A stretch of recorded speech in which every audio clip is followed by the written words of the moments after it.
Selamat pagi semuanya. Perkenalkan, nama saya Narwastu Gloraharjo. Saya dari 10 MIPA 4 dengan nomor presensi 24. Hari ini saya akan menjelaskan tentang pencegahan penyalahgunaan narkotika dan psikotropika yang biasa disebut dengan drugs. Apa sih yang dimaksud dengan drugs? Drugs adalah zat adiktif yang menimbulkan ketergantungan. Terdiri dari narkotika dan psikotropika. Narkotika sendiri terdiri dari opium, kanabis, dan kokain. Sedangkan psikotropika sendiri terdiri dari ekstasi dan sabu. Apa yang sedang in sekarang? Yang sedang in sekarang adalah putau dan sabu.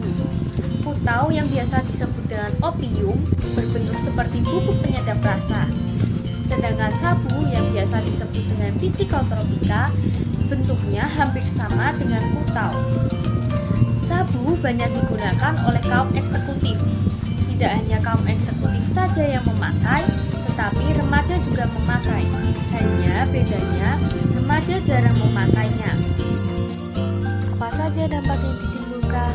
Yang pertama, dampak yang ditimbulkan untuk perempuan mengganggu siklus menstruasi, membuat rahim kering, terganggunya alat reproduksi, mempengaruhi hormon sehingga dapat menyebabkan payudara mengecil, tubuh berbentuk seperti laki-laki. Yang terakhir, mengurangi nafsu makan sehingga badan semakin kurus. Dampak yang kedua akan mengubah perilaku. Tentunya perilaku yang positif menjadi perilaku yang negatif. Contoh, yang tadinya periang menjadi pemurung, mudah tersinggung tanpa sebab, emosi yang tidak terkontrol, penurunan semangat belajar sehingga menyebabkan nilainya menurun. Dampak yang ketiga akan mengubah penampilan. Yang tadinya selalu memiliki penampilan rapi menjadi berantakan, mata menjadi merah atau tidak jernih, badan semakin kurus. Apa sih bedanya putau dan sabu? Putau memiliki kenikmatan tersendiri, yaitu bisa nge-fly, membuat seseorang merasa tenang dan bisa melayang-layang sendiri, atau biasa disebut dengan downer. Sedangkan sabu efeknya membuat para pengguna menjadi riang, senang, dan menambah stamina, atau biasa yang disebut upper. Karena sabu adalah sejenis stimulan atau biasa yang disebut dengan metamfetamin, maka dari itu sabu sering digunakan oleh para eksekutif supaya tetap berstamina untuk menjalankan bisnisnya. Apakah bahaya putau dan sabu itu sama? Pada dasarnya sama, karena putau dan sabu sama-sama dapat merusak otak dan tubuh sehingga terjadi komplikasi dan menimbulkan berbagai macam penyakit. Apakah efek nagih yang ditimbulkan juga sama? Efek yang ditimbulkan dari putau yaitu jika sudah memakai putau kemudian pengguna tidak menggunakannya lagi, maka efek yang ditimbulkan yaitu badan bisa merasakan sakit atau biasa yang disebut dengan sakau. Sakit yang dirasakan yaitu badan merinding, air mata mengalir terus, pilek atau biasa yang disebut dengan flu, dan semua tulang terasa sakit. Tidak heran, orang yang sudah kecanduan tidak mengonsumsinya lagi sering teriak-teriak dan dapat berbuat apa saja di luar nalar. Sementara jika sudah parah, nagihnya bisa per 3 jam. Sedangkan efek dari sabu yaitu jika sudah memakai sabu, efek yang ditimbulkan tidak separah memakai putau. Efek yang ditimbulkan setelah memakai sabu adalah badan tidak terasa sakit, karena sabu memberikan efek gembira dan stamina yang bagus. Tetapi kalau berhenti memakai sabu, efek yang ditimbulkan yaitu badan terasa lemah dan tidak bergairah. Tapi jika dipakai terus-menerus juga dapat menyebabkan kerusakan sel otak dan bisa jadi paranoid. Contohnya, suka bengong, curigaan, dan gampang tersinggung tanpa sebab. Apakah pecandu bisa sembuh? Secara medis, badan bisa dibersihkan dari racun obat-obatan tersebut atau biasa yang disebut dengan detoksifikasi. Ada yang berobat jalan selama 4 minggu atau di rumah sakit selama 7-10 hari.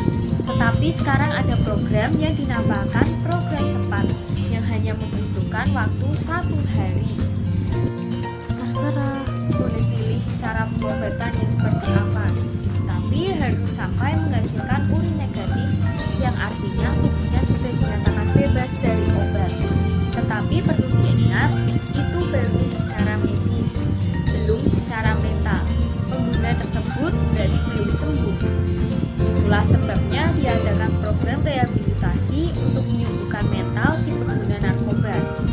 Karena semua bekas pecandu masih memiliki sugesti yang membuat mereka ingin kembali lagi untuk memakai narkoba. Dengan rehabilitasi diharapkan mereka tidak memiliki sugesti lagi untuk kembali memakai narkotika.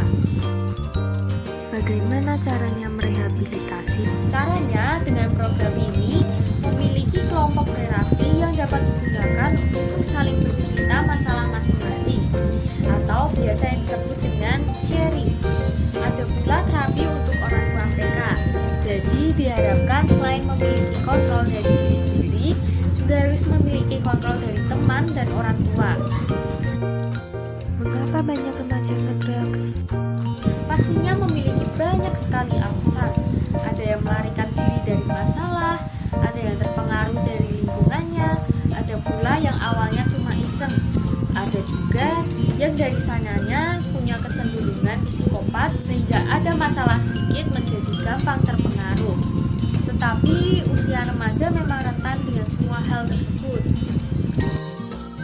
Bagaimana supaya tidak terkena drugs lagi? Ya hanya ada satu solusinya, yaitu jangan pernah coba-coba. Karena meskipun hanya mencoba sekali, hal tersebut dapat membuat kecanduan. Bagaimana supaya memiliki pikiran untuk tidak ngedrugs? Perlu diakui bahwa ternyata semua korban drugs selalu memiliki masalah. Supaya masalah tidak terlalu berat, kalian bisa mencoba hal-hal berikut. Yang pertama, jangan suka menyimpan masalah sendiri. Minimal ceritakan kepada orang tua, keluarga, atau sahabat. Yang kedua, dekat dan akrab dengan orang tua. Mulailah dengan melaporkan semua kejadian tiap hari ke orang tua. Jika orang tua sibuk, kalian bisa bercerita lewat telepon atau WhatsApp atau SMS. Ketiga, jika kalian sedang marah, sebal, atau kesal, keluarkanlah saja semuanya dengan cara yang positif tentunya. Sekian penjelasan dari saya mengenai pencegahan penyalahgunaan narkotika dan psikotropika atau biasa yang disebut dengan drugs. Terima kasih, semoga bermanfaat.